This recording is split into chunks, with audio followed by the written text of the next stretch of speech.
saat ini kita berada di ujung pertemuan kita. Jadi ketika kita tadi sudah membahas mengenai penelantaran dan eksploitasi anak, sekarang kita masuk di sesi penutup ya. Jadi saya akan menyampaikan beberapa kesimpulan tentang apa yang sudah kita pelajari hari ini. Jadi mungkin ibu-ibu bisa melihat, kelihatan Bu ya?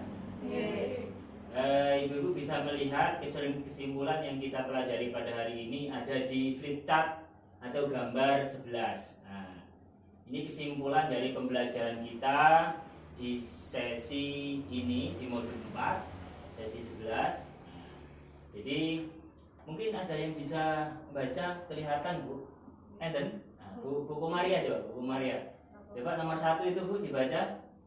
Setiap sikap dan perilaku yang membuat anak menderita, baik fisik, psikis, sosial terhadap anak adalah bentuk kekerasan dan perlakuan salah. Oke, terima kasih. Nah, jadi ibu-ibu, dari apa yang sudah kita pelajari mulai awal hingga akhir tadi, ada kesimpulan yang ibu-ibu harus tekankan di sini dan menjadi catatan kita dalam hal memberikan pendidikan kepada anak, agar supaya kita tidak menjadi orang tua yang terindikasi menelantarkan apalagi melakukan eksploitasi pada anak.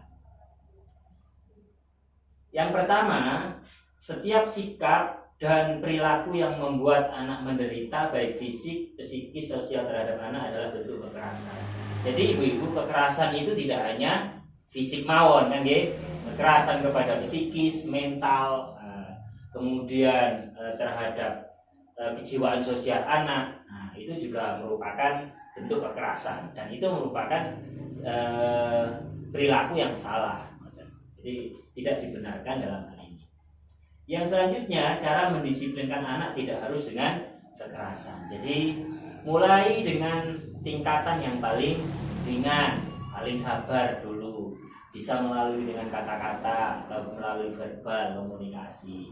Nah, baru kemudian nada agak sedikit dinaikkan.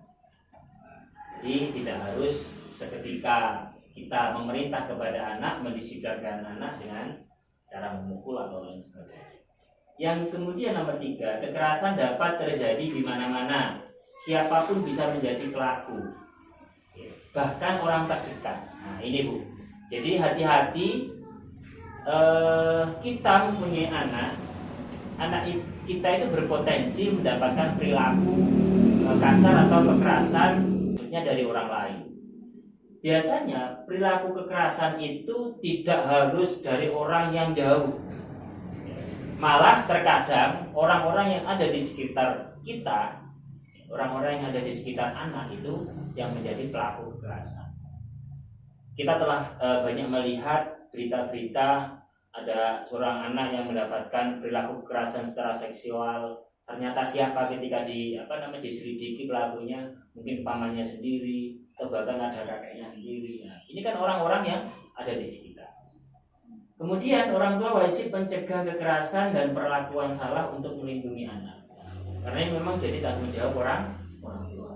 Nomor 5, pencegahan kekerasan dan perlakuan salah dilakukan melalui antara lain deteksi dini. Nah, deteksi dini itu apa? Selalu komunikasi dengan anak, agar supaya anak itu mau bercerita, ya mau berkata tentang apa semua yang terjadi pada diri mereka. Oke. Kalau kita itu jarang berkomunikasi, bahkan dengan anak sekecil balita pun, anak TK, kita itu juga harus selalu jalin komunikasi.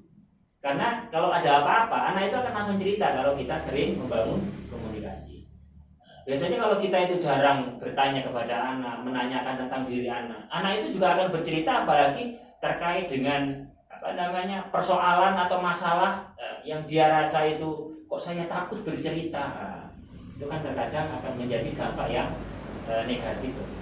Kemudian membawa anak ke tempat yang aman, melaporkan ke RT RW, apalagi ketika kita mengetahui di sekitar kita terjadi tidak kekerasan kepada anak.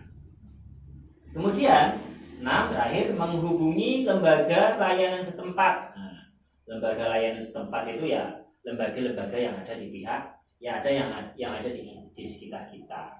Misalkan kalau di sini ya aparaturnya siapa, ada RT, kemudian ada kepala dusun, jangan langsung kemudian ke kantor polisi, karena memang kekerasan terhadap anak itu ancaman hukumannya sangat tinggi, sangat besar. Jadi itu ibu-ibu, kemudian nanti ibu-ibu di rumah ya, jangan lupa ada tugas yang harus ibu-ibu kerjakan, laksanakan, yaitu menyampaikan. Apa tugasnya? Menyampaikan apa yang sudah ibu-ibu dapat di sekolah FDS ini atau P2K2 ini, menyampaikan kepada orang-orang yang ada di rumah, baik itu suaminya, mertua atau anaknya, atau siapapun orang-orang yang ada di sekitar kita. Jadi itu tugasnya. Kira-kira bisa Bu ya? Bisa lah. Mengerjakan pekerjaan rumah yang ada dalam buku pintar. Nanti buku pintarnya halaman 31 nanti dibuka Bu ya. Nah, pertemuan selanjutnya kita akan bahas hasil pekerjaan ibu. Jadi itu, kemudian ibu-ibu tetap semangat ya, karena anak itu merupakan amanah bagi kita, titipan ya, harus kita jaga dengan baik. Jangan sampai kita telantarkan, jangan sampai kita melakukan kekerasan kepada mereka, apalagi eksploitasi. Eksploitasi itu apa sih Bu? Memanfaatkan anak. Jangan anak masih di bawah umur, masih usia sekolah, dipaksa untuk bekerja, diperas keringatnya. Tapi kalau misalkan dia membantu ala kadarnya, ya, yang kita tidak memaksa, waktunya belajar tetap belajar, nah, ini tidak dinamakan eksploitasi. Tapi kalau ibu-ibu kan, misalkan ibu-ibu ada jalan ya di kota, di lampu merah berhenti, ada orang bawa anak bayi, itu terkadang bukan anaknya sendiri. Nah, ini namanya eksploitasi anak. Jadi kira-kira itu. Terima kasih ibu-ibu atas kehadirannya, atas waktunya yang sudah menyempatkan hadir di pertemuan kali ini ya, mudah-mudahan apa yang kita dapatkan bisa menambah pengetahuan dan wawasan kita. Itu Bu G. Dari kami, assalamualaikum warahmatullahi wabarakatuh.